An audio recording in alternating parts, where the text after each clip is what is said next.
Mes chers compatriotes, c'est avec beaucoup de tristesse et d'émotion que je m'adresse à vous ce soir. Le président Jacques Chirac nous a quittés ce matin. Nous, Français, perdons un homme d'État que nous aimions autant qu'il nous aimait. Plus de 40 années de vie politique avaient fait de Jacques Chirac un visage familier. Et que nous partagions ou non ses idées, ses combats, nous nous reconnaissions tous en cet homme qui nous ressemblait et nous rassemblait. En ce petit-fils d'instituteur qui, aux fonctionnaires, parlementaires, ministres, président du Conseil général de Corrèze, Premier ministre, maire de Paris et président de la République, occupa les plus hautes fonctions dans notre pays, sans jamais oublier ses racines. En ce chef qui sut représenter la nation dans sa diversité et sa complexité. En cet enfant de Corrèze qui était heureux en France, à Paris comme en province, dans l'Hexagone comme dans les Outre-mer. Le président Chirac incarna une certaine idée de la France. Une France dont il a constamment veillé à l'unité, à la cohésion, et qu'il a protégée courageusement contre les extrêmes et la haine. Une France qui regarde son histoire en face, et dont il sut reconnaître, lors du discours du Veldiv, les responsabilités dans les heures les plus sombres de la Seconde Guerre mondiale. Comme il sut élever, 12 ans plus tard, les justes en exemple. Une France indépendante et fière, capable de s'élever contre une intervention militaire injustifiée lorsqu'il refusa en 2003 l'invasion de l'Irak sans mandat des Nations Unies, lorsqu'il s'engagea pour mettre un terme aux guerres dans l'ex-Yougoslavie, ou lorsqu'il œuvra pour rétablir la paix et la sécurité au Liban. Une France qui assume son rôle historique de conscience universelle. Le président Chirac incarna une certaine idée du monde. En s'engageant pour une Europe des hommes plutôt qu'une Europe du marché, une Europe plus forte, plus protectrice, assise sur une amitié franco-allemande indéfectible. En s'engageant pour le climat, tôt. Car Jacques Chirac était habité par la conscience du temps long, cette conscience qui enseigne l'infinie fragilité de la vie. Notre maison brûle. Ce cri d'alerte qu'il poussa pour inviter les dirigeants du monde à agir pour la protection de l'environnement et contre le réchauffement climatique ne fut pas seulement celui d'un chef d'État se hissant à la hauteur de l'histoire, mais celui d'un homme parmi les hommes, refusant de tout son être que soit menacée la pérennité de notre planète. Le combat de sa vie fut celui du respect des différences et du dialogue des cultures. À ses yeux, nul art supérieur aux autres, mais des arts, des expressions sensibles de l'homme et de l'âme qu'il faut également considérer, également promouvoir. C'est ce qu'il fit, en initiant la création du musée qui porte aujourd'hui son nom, où des trésors des civilisations d'Afrique, d'Asie, d'Océanie et des Amériques dialoguent par-delà les siècles.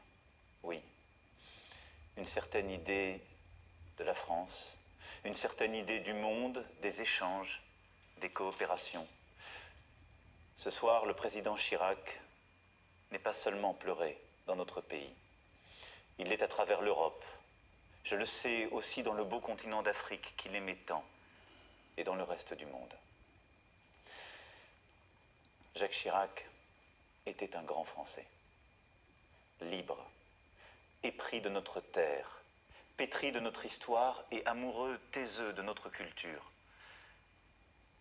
Lui qui attirait la sympathie de l'agriculteur et du capitaine d'industrie, lui qui prenait le temps d'échanger longuement avec l'ouvrier d'usine comme avec les plus grands artistes, aimait profondément les gens, dans toute leur diversité, quelles que soient leurs convictions, leurs professions, leurs conditions.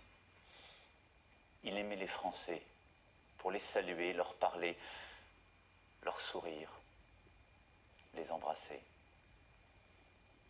Les plus humbles, les plus fragiles, les plus faibles furent sa grande cause.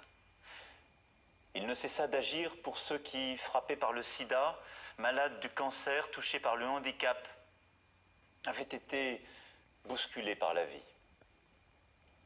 Pour Jacques Chirac, nulle hiérarchie entre les parcours, entre les histoires, simplement des femmes et des hommes, des vies, qui toutes méritent une attention égale,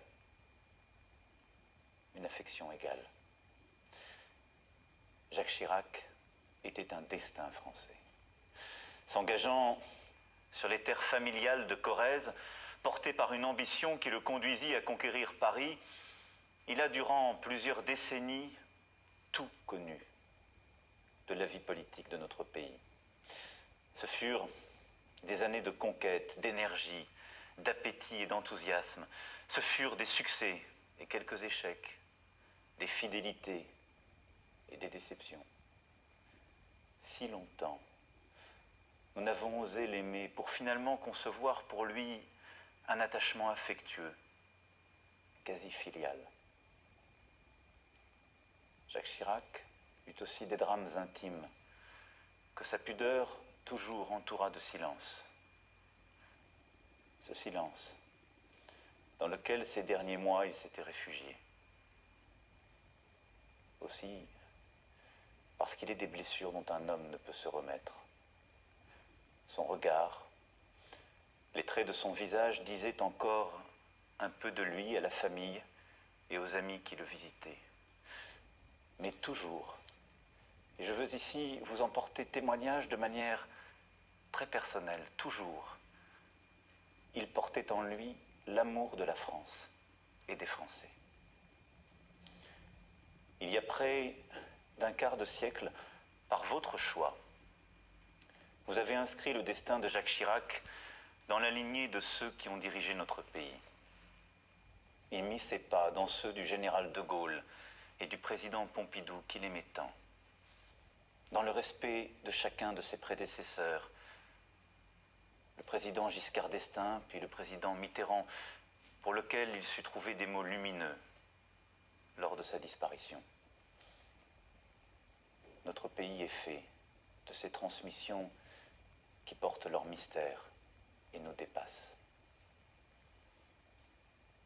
Nous avons pour Jacques Chirac ce soir de la reconnaissance. Il fit tant pour notre nation, nos valeurs, la fraternité et la tolérance. Il eut notre République chevillée au corps tout au long de sa vie. Nous nous souvenons ce soir avec émotion et affection de sa liberté, de sa personnalité, de ce talent qu'il eut de réconcilier simplicité et grandeur, proximité et dignité, amour de la patrie et ouverture à l'universel. Je veux, en votre nom, dire à Madame Chirac notre amitié et notre respect, dire nos condoléances à sa fille, son petit-fils, sa famille et à tous ses amis et ses proches. Ils ont accompagné tant de ses combats et l'ont tant protégé. Dès ce soir, l'Élysée restera ouvert afin que chacun puisse venir y écrire ses condoléances et témoigner son respect. Lundi 30 septembre sera jour de deuil national et une cérémonie en l'honneur du président Jacques Chirac se tiendra à midi. Mes chers compatriotes, portons en nous désormais cette part de notre histoire qui l'accompagne, conscients de notre dette à son égard, forts de ce qu'il nous a légué. Il entre dans l'histoire et manquera à chacun d'entre nous, désormais. Merci.